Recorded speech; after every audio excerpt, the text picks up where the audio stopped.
Hello students, आप सभी का मेरे YouTube channel spark success academy में स्वागत है। और आज हम लोग क्लास 10th का मैथ पढ़ेंगे, ठीक है, जिसमें आपका एक्सरसाइज 13.1 चल रहा है ना। और इसके पिछले वीडियो में हम लोग क्वेश्चन नंबर 3 तक बना चुके थे, है ना। और आज हम लोग क्वेश्चन नंबर 4 से बनाएंगे, ठीक है। देखिए, तो क्वेश्चन नंबर 4 जो आपको कह रहा है क्या कि भुजा 7 सेंटीमीटर वाले एक घनाकार ब्लॉक के ऊपर, एक 7 सेंटीमीटर भुजा वाला घन है, घनाकार ब्लॉक है, जिसके ऊपर एक अर्धगोला रखा हुआ है, उसके ऊपर एक रखा हुआ है अर्धगोला, है ना। तो अर्धगोले का अधिकतम व्यास क्या हो सकता है, इस प्रकार बने ठोस का पृष्ठ क्षेत्रफल बताना है। तो क्या कह रहा है कि अर्धगोले का जो होगा पृष्ठ क्षेत्रफल क्या होगा। देखिए, तो इसमें आपका घन का तो प्रत्येक भुजा दिया हुआ है 7 सेंटीमीटर, कितना है 7 सेंटीमीटर, सब 7 सेंटीमीटर है। देखिए ध्यान दीजिएगा, तो इसमें आपका देखिए सबसे पहले हम क्या करेंगे, आपको घनाकार ब्लॉक का सारा भुजा पता है, तो लिखेंगे चूँकि घन का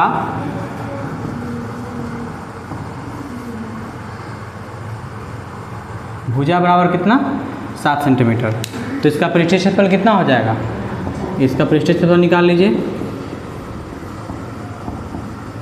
क्या हो जाएगा 6 गुने भुजा स्क्वायर, 6 गुने भुजा का स्क्वायर होता है, तो 6 गुने कितना 7 का स्क्वायर करेंगे, तो 6 गुने 7 का स्क्वायर कितना 49, यानी आ जाएगा 294 सेंटीमीटर स्क्वायर।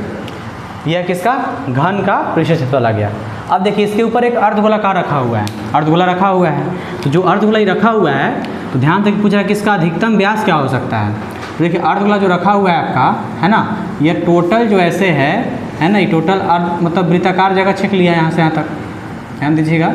अर्धगोला यही है आपका, और ये देखिए यहाँ से लेकर के अगर यहाँ का हम बात करें, ठीक है, तो यही तो व्यास होता है अर्धगोला में, है ना। अर्धगोला का जो व्यास होता है यहाँ से यहाँ तक होता है। तो देखिए घन का जो प्रत्येक भुजा है कितना सेंटीमीटर है, 7 सेंटीमीटर है, तो यहाँ से यहाँ भी क्या हो जाएगा 7 सेंटीमीटर, यानी इसका मान कितना है 7 सेंटीमीटर, यानी अर्धगोला का व्यास कितना हो जाएगा 7 सेंटीमीटर हो जाएगा। लिख देंगे चूँकि अर्धगोला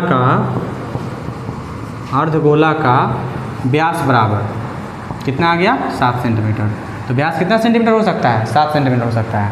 तो इसलिए त्रिज्या बराबर, त्रिज्या क्या हो जाएगा व्यास बटा में 2, यानी कि 7/2 सेंटीमीटर, ठीक है। तो इसका ही पृष्ठीय क्षेत्रफल निकाल दीजिए, तो लिखेंगे इसलिए पृष्ठीय क्षेत्रफल बराबर, देखिए तो ध्यान दीजिएगा, पृष्ठीय क्षेत्रफल की बात करते हैं, फार्मूला क्या होता है अर्धगोला का 2πr², कितना हो जाएगा 2πr², ठीक है।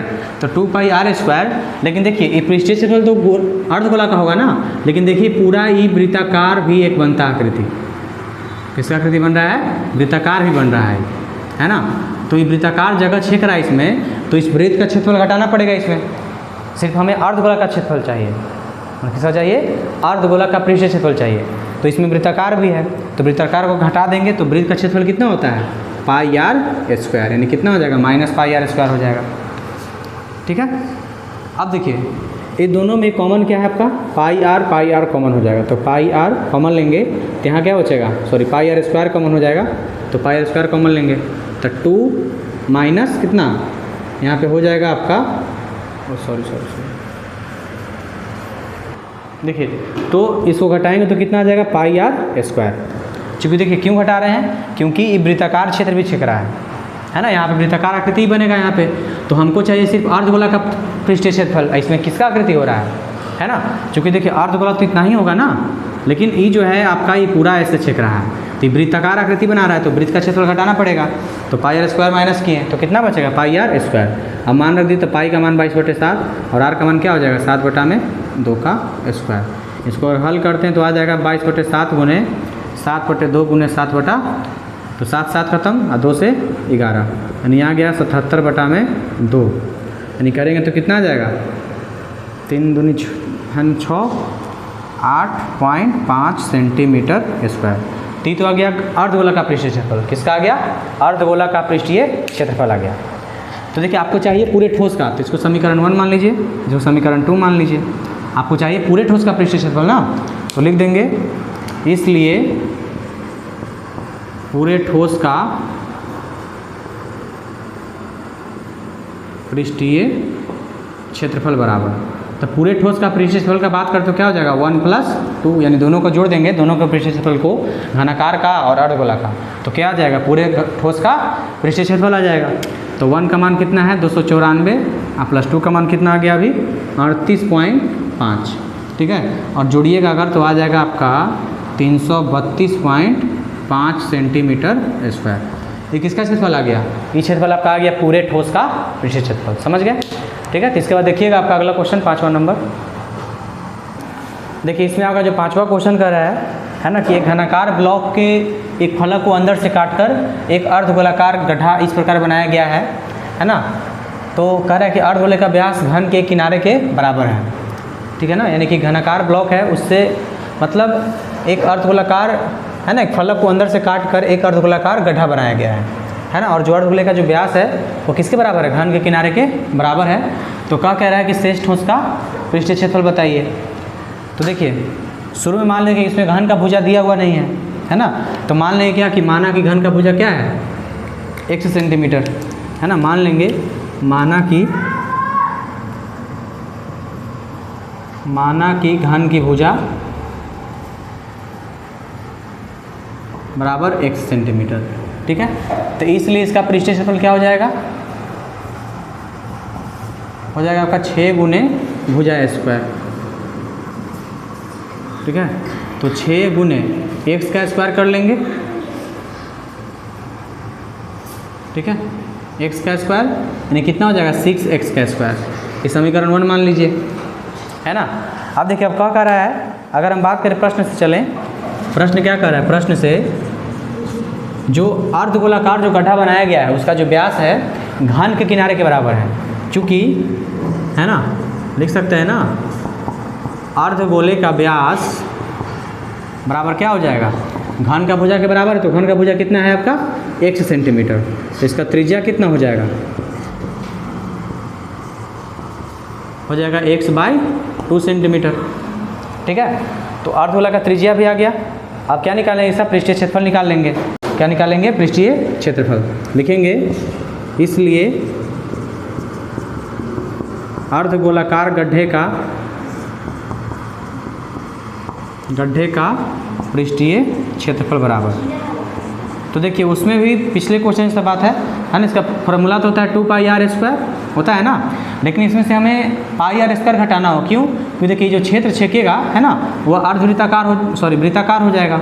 इसमें से πr² घटाना पड़ेगा ना, क्योंकि वृत्त का क्षेत्रफल क्या होता है πr² होता है। और आपको चाहिए सिर्फ किसका क्षेत्रफल, अर्धगोला का क्षेत्रफल चाहिए, है ना। तो उसमें से वृत्त को घटाना पड़ेगा, तो क्या हो जाएगा πr²। तो हटाएंगे तो क्या बचेगा 2πr² में से एक πr² चल गया, तो कितना बचा πr² बचा, ठीक है। तो देखिए पाई गुना r का मान कितना है x/2, तो x/2 का स्क्वायर करेंगे तो आपका आ जाएगा कितना, है ना, आपका आ जाएगा इतना ही मान लीजिए, समीकरण 2 मान लीजिए, ठीक है।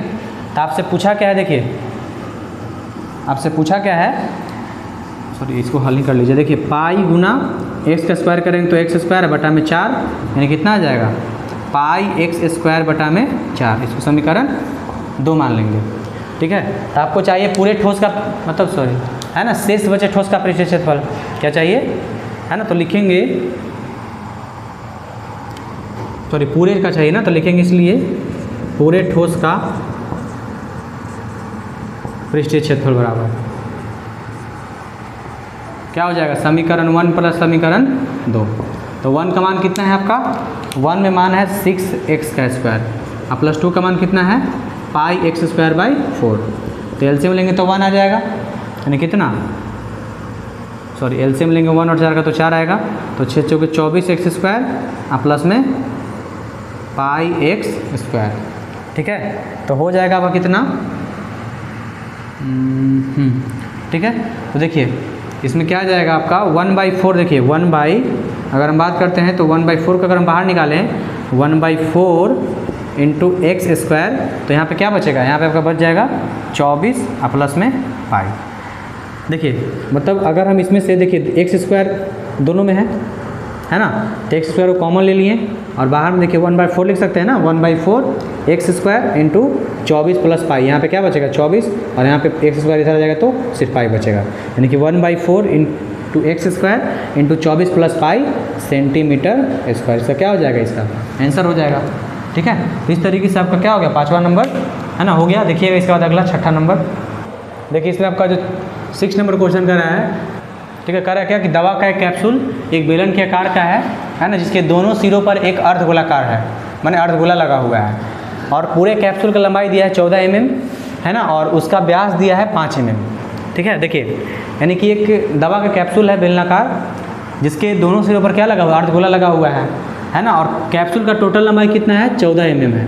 ठीक है, और व्यास कितना दे दिया है 5 mm। देखिए तो इसमें आपको ये जो है आपका जो देखिए व्यास जो है यह आधार का काम करेगा, तो ये आधार का देखिए आधार का व्यास अर्धगोला के भी रहेगा और बेलन के लिए भी अर्धगोला का काम करेगा, मतलब सॉरी बेलन का भी व्यास 5 mm हो जाएगा और अर्धगोला का भी व्यास हो जाएगा 5 mm। ठीक है, तो सबसे पहले क्या लिखेंगे, है ना, चूँकि देखिए आधार का तो व्यास आपको पता है, आधार का व्यास बराबर क्या हो जाएगा 5 mm दिया हुआ है। ठीक है, तो त्रिज्या कितना हो जाएगा 5/2 यानी कि 2.5 यानी 2.5 mm। ठीक है, तो ये हो गया आपका क्या त्रिज्या आ गया। ठीक है, या त्रिज्या 5/2 भी लेके चलिए। ठीक है, देखिए तो अगर हम बात करें, सुनिएगा इसमें, देखिए इसमें ये तो हो गया आधार का, अगर हम बात करें अर्धगोले का त्रिज्या, तो अर्धगोला का भी त्रिज्या इतना ही होगा, है ना, लिख लीजिए, चूँकि अर्धगोले का त्रिज्या बराबर कितना हो जाएगा, उसका भी व्यास 5 है तो इसका भी त्रिज्या कितना हो जाएगा 5/2 mm। ठीक है, तो ध्यान दीजिएगा, आपको देखिए आपको निकालना है एक अर्धगोला का ही है ना, कितना अर्धगोला का है, एक का है।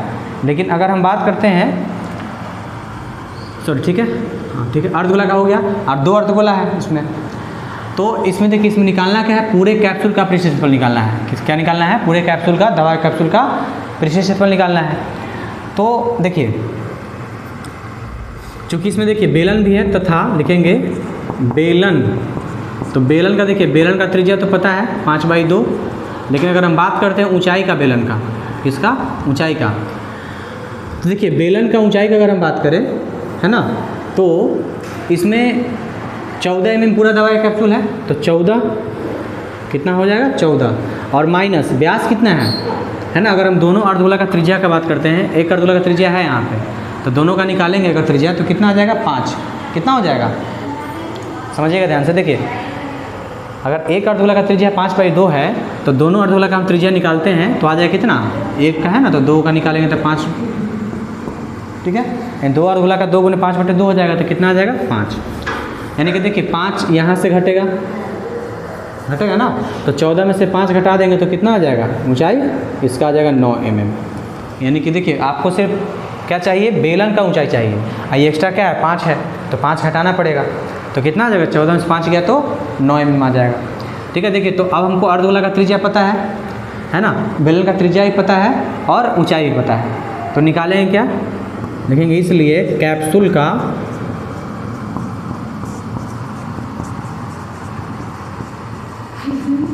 पृष्ठीय क्षेत्रफल। तो कैप्सूल का पृष्ठ क्षेत्रफल का बात करते हैं, तो देखिए 2 अर्धगोला है, तो दोनों अर्धगोला का पृष्ठ क्षेत्रफल लिखेंगे 2 ×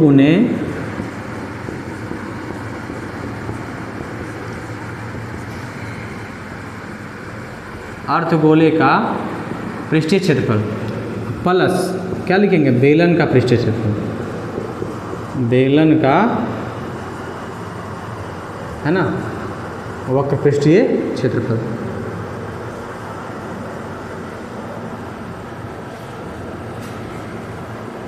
ठीक है, देखिए 2 × बेलन सॉरी अर्धगोला का पृष्ठीय क्षेत्रफल क्या होता है आपका इसमें 2πr², क्या होता है 2πr²। अब बेलन का क्या होता है 2πrh होता है, 2πrh। तो इसको अगर हम गुना करते हैं, गुना क्या करना है ना, इसमें देखिए इसमें कॉमन क्या मिलेगा आपका, इसमें से कॉमन मिलेगा 2πr, इसमें भी 2πr कॉमन मिल जाएगा, तो एक 2πr कॉमन ले लीजिए, तो 2πr, ये 2 तो पहले से रहेगा ना, इसमें से एक 2πr कॉमन लिया जा रहा है। ठीक है, तो देखिए तो यहाँ पे क्या बचेगा 2r बचेगा, क्या बचेगा यहाँ पे 2r बचेगा, ठीक है। और प्लस में यहाँ पे क्या बच जाएगा, इंच बच जाएगा आपका। मैं देखिए पाई आर तो निकल गया, तो 1r बच गया यहाँ पे, और पाई आर यहाँ से 2 पाई आर यहाँ से निकल गया, तो क्या बचा इंच निकल गया, ठीक है। तो अब ध्यान दीजिएगा, आपका हो जाएगा कितना 2 गुने 22/7 गुने आर का मान क्या है 5/2 इंटू 2 गुने आर था, तो आर का मान 5/2 और प्लस इंच का मान कितना, बेलन का ऊंचाई आपका आया था 9, तो 9 हो जाएगा। तो 2 से 2 कट गया यहाँ, ये 2 से 2 यहाँ कट गया, यानी 110/7 इंटू 5 + 9 करेंगे, कितना 5 + 9, ठीक है। तो हो जाएगा 110/7 गुने 9 × 5 = 14, तो कितने बार में 2 बार में, यानी कितना आ गया आपका 220 mm²। ये किसका क्षेत्रफल आ जाता है, ये आ गया आपका पूरे दवा के कैप्सूल का क्षेत्रफल आ गया, समझ रहे हैं ना। आपको इसमें 2 अर्धगोला दिया हुआ था, एक बेलन था, है ना, तो दोनों अर्धगोला का पृष्ठ क्षेत्रफल और प्लस में बेलन का वक्र क्षेत्रफल निकाल के जोड़ेंगे तो किसका आएगा, कैप्सूल का पृष्ठ क्षेत्रफल आ जाएगा, ठीक है। तो इस तरीके से क्वेश्चन नंबर कितना तक 6 तक हो गया, है ना, और आज इतना ही तक रहेगा, और आपको अगले वीडियो में इसके आगे 7वें नंबर क्वेश्चन से बताया जाएगा।